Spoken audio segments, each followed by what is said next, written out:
students, today we are going to learn about face value, place value and place. So since we have started learning 3-digit number, it is very important to know the face value and place of the number. We'll start here. So first the number will give you like this, 145. Here one number will be colored or circled. For that number only you have to find those three. So first step 1,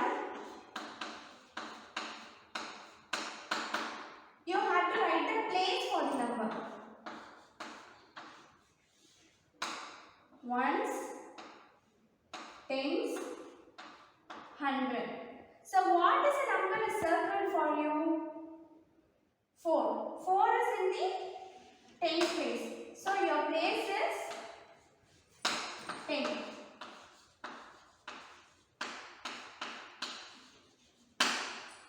The next one. Next. So now we have found the place. Next we have to find the face value. That is step 2.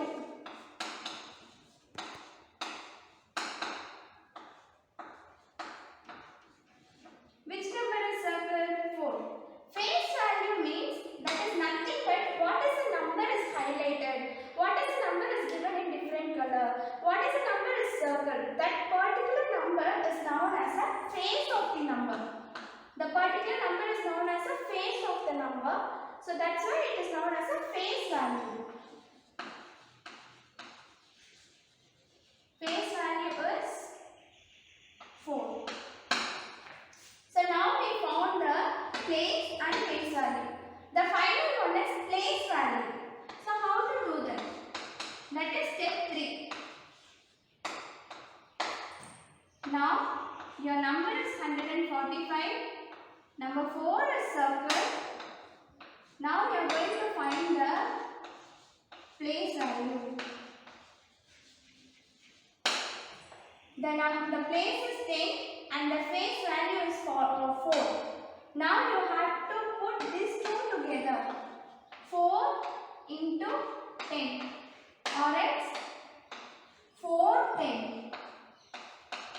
410 will make a 40. This is the place value of the number. I repeat, when we come to learn the 3-digit number, it is very important for us to know the face value, place value and place of the number. So, our number is 145. First we are going to find the place of the number. When we find the place of the number, on top of the number we have to write the places. Ones, tens, 100. Then for us the number 4 is circled. So the 4th place is 10. So your place of the number is 10. The next one is face value. How to find the face value? It is very simple. What is the number is colored, or what is the number in circle, or what is the number is looking different in the question. That number is known as a face. That is what the given number is the face of the number. So our circle number is 4. That's why we have wrote the number 4 here. 4 is a face value. The last step is place value. How to find the place value? So our number is 145. Number 4 is circled. We are going to find the place value. Here you have to make these two numbers together. That is, there is a 4 tens. Place and face value you have to make together, write together. Your face value is 4 and your place is tens. So 4 tens will make a 40. So your place value is 40.